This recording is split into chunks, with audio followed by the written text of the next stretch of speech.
Hey everyone. Welcome back to my channel. Today I'm excited because God is doing some amazing things.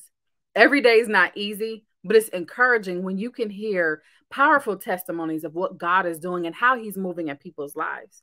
So today I have another one for you. Another Faith That Friday testimony that's powerful, that's moving, that's encouraging, that will inspire you and even motivate you to keep trusting God. I'm so excited because Shanna Lewis is coming to give her awesome testimony about what God has done in her life. It's just a piece of it. She has such a story to tell. And I thank God because I'm able to be a witness to what God is doing in her life. And because she's willing to share it today, you are also a witness as well. So let's get over to this testimony.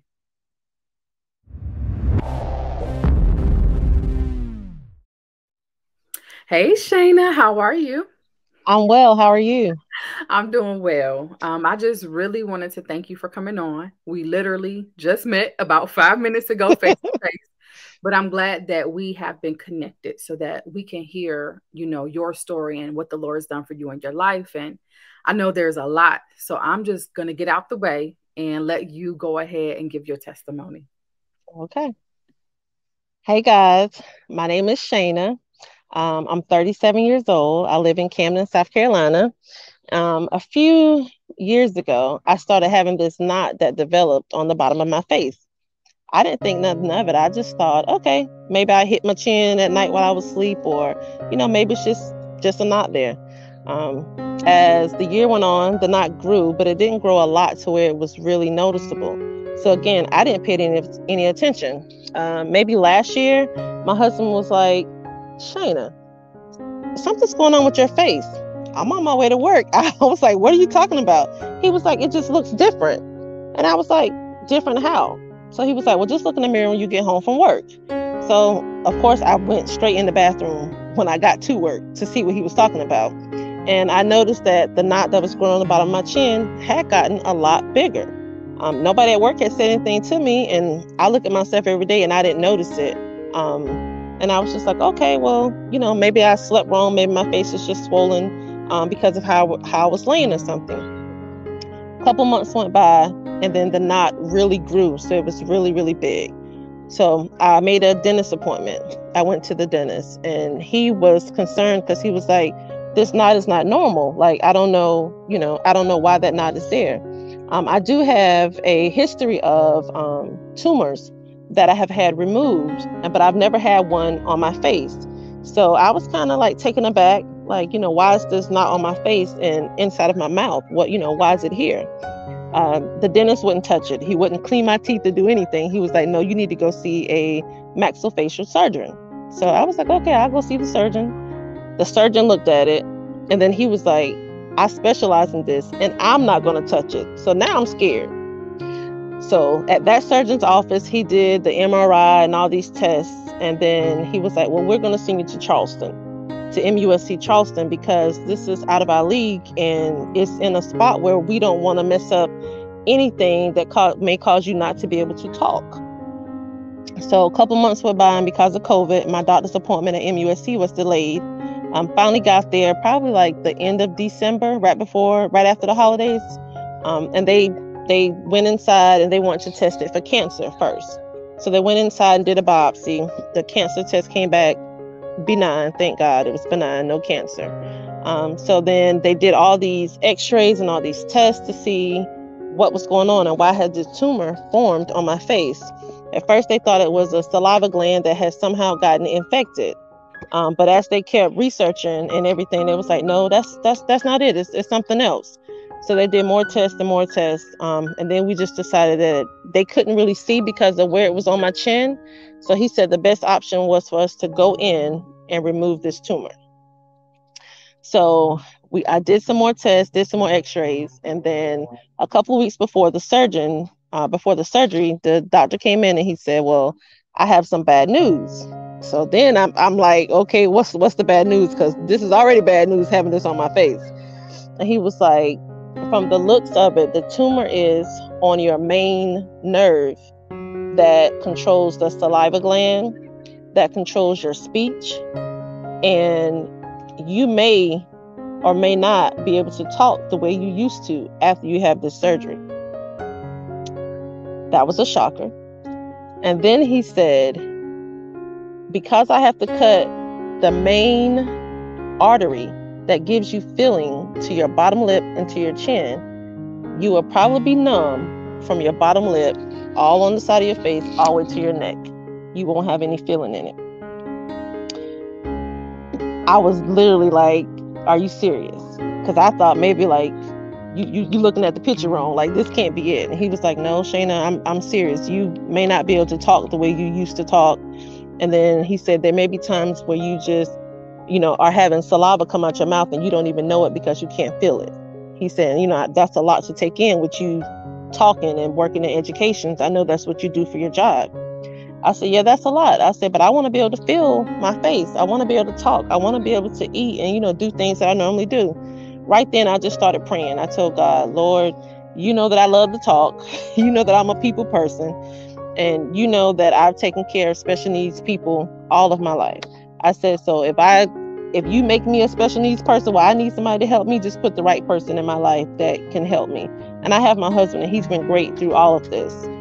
The morning of the surgery, we get to MUSC. I prayed before the surgery. Me and my husband, the doctors, the anesthesiologist, we all prayed. The last couple of times I've had surgery, my heart has stopped because of the anesthesia.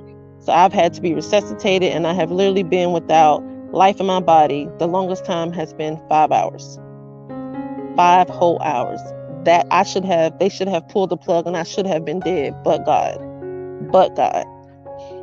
So we're getting ready for this surgery. They give me the anesthesia. I go in to have the surgery. I come out. There was a complication with the anesthesia, so I didn't wake up until about maybe 3.5 hours later. When the doctors couldn't get me to wake up, they called my husband back in the room, and I just remember him holding my hand, and I remember him just like whispering a prayer. I could hear him, but I couldn't respond to him because my body still, had all this anesthesia in me. And I will explain part 2 when I come back and do this, that when you have liver disease like I have, toxins doesn't pump out of your body, so any strong medication could end your life if you're not monitored. And that's what it was, because my liver is not fully functioning. The anesthesia was not pumping out of my body. It was settling in my body, causing my organs to shut down. So once we got through that hurdle, the doctor came in the room and he said, I have some great news. And I'm like, okay, what's the news? Tell me. He said, that artery and that vein that I thought I was going to have to cut, I didn't have to cut it. He said, the tumor was in a place where I could work around it. He said, you will lose the feeling. And I can't tell you how long before the feeling comes back, but I just had to stretch it. He said, I stretched it enough to where, you're going to be numb for a while, and you still may, saliva from time to time, but you're eventually going to get your feeling back and your speech will not be impaired. And I was just so thankful to God, because that could have went any kind of way. And then to top it off, when he showed me a picture, once they got in there was another tumor growing behind the tumor that you could really see. So it was one growing back, kind of like going down up under my tongue. So I just thank God that he was able to go in and get all of the tumor out and not leave anything, because had he not been able to reach it, or had he not been thorough enough and saw the second one, I could be going through that same challenge right now. But God just guided his hands and showed him what to do and how to take care of me. And I'm forever grateful for that, because, not being able to talk, it's a challenge. I work with nonverbal kids, so I know that it's frustrating when you're trying to communicate with people and you can't. You want to say things, your brain is racing, but nothing is able to come out. I was just praying that, Lord, I'm somebody's voice. Continue to let me be that voice for these kids that I work with. Continue to let me be a person that's able to share the glory and all that you've done in my life. I didn't want to lose my voice or lose, feeling in my face, in which the feeling in my face went away for probably about 5.5 months. And there are some days where I'm numb and some days where my face kind of swells up, but it's nothing compared to what the doctor said. So, I thank God for putting doctors there that really cared about me, and that, I know God guided them, because, what other doctors they did so much extra work to my face and to my chin, that I know it wasn't nobody but God, because those would have been surgeries that I would have had to come out of pocket and pay for, a couple of years from now. But he was like, since I already had you open, I want to go ahead and just clean all the tumor out. He said, I went ahead and I deep cleaned your teeth for you, and then my gum was stitched up. And because the tumor was so big, he didn't want to go from ear to ear on the outside, because that would have been a pretty yucky scar. So they cut me from ear to ear in the inside of my gum. And then they had to wire it so that my gum and my teeth would not fall out. And that was another risk. The surgery was so risky and the tumor was so deep that they had to cut all of my gum, and that it was a potential of my teeth coming out during the surgery and me having to get implants. But God, because I still have them all, but God. So I was just so thankful that God, really let this surgery go in the right direction, that, and my face may be a little crooked, but I'll take that. I may lose a little feeling in my chin and my lip from time to time, but I'll take that, because it's truly a blessing to be able to just tell my story and to let people know that doctors can tell you one thing, but you pray on it, give it to God, pray, fast. If you have friends close to you, get them to pray with you, and God is in the midst. God will do what he said he was going to do. He's not a man that he should lie. God is here for us, and he wants us to share our testimony so that other people can say, hey, if he did it for Shanna, he'll do it for me. Or if he did it for her, I know he'll do it for my husband. We just got to have faith and trust the process. And the process is not going to be easy. You will have some bad days. God didn't say every day was going to be a good day, but even on your worst days, trust him, because he is worthy to be praised. And I thank God that I'm able to tell my story and to encourage others all across the world with my Facebook posts, with Mariesa's YouTube channel. Somebody needs to know that God has not forgotten you. He's there. Just trust the process. Trust the process. Shanna, that is so encouraging. Like, I know somebody's going to be affected by it. I know somebody's going to be encouraged. Like, I know you're telling me a little bit before we got started, but like, I had no idea the depth of it. And like, looking at you, you can't tell. I know I didn't know you before, but I can't tell that anything was ever wrong with your speech, or, there was a risk of anything, or that there were any tumors there, or your teeth are beautiful. Thank you. I don't see anything crooked. I'm just glad that the Lord has allowed you to now look back and not just keep that to yourself, but that you have, a willing spirit to go and just encourage other people by your testimony. And then you were mentioning to me before, that you serve people who have special needs. So I know you told me about your company. So I just want to put your company out here. And then could you just touch on what you do, and then how can we help you? All right. So the name of my company is Our Special Touch. And I got the name because I mainly work with special education children and young adults. So during the pandemic, DSS and Medicaid were pulling personal caregivers, and also known as PCAs, out of the homes because of the risk of COVID. Well, I still have families that needed to be served. And I knew I worked with some of the families at the schools I was working at, and they were just calling me saying, Shanna, I know you have a full-time job. I know you work at the school teaching, but on your off days or after school, could you please come help me? My PCA is no longer with me. Now, PCAs are important for special education families because that allows the parents to be able to grocery shop, go pay bills, just get a breather. It's hard caring for anyone, but when you're caring for your special needs loved ones, it can get, a bit overwhelming sometimes, because a lot of the children need to, they're nonverbal, so the communication is not there. And we're still teaching them how to do sign language, how to use their core words and core boards. But then you have their in pull-ups, because it's hard for them to comprehend or kind of put together how you're supposed to use the bathroom. So you have 10, 11, and 12-year-olds that are still in pull-ups. So, and it can be a lot for the parents. A lot of them have seizures. They're on different medications. Their doctor's appointments are all across the world. So it's a lot on a family. So it really takes a village. So what I did during the pandemic when I opened Our Special Touch LLC was I went into the homes of those families who could not get the PCA to come out.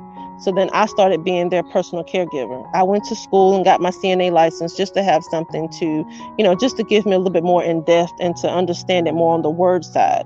I've been in special education for 17 years already.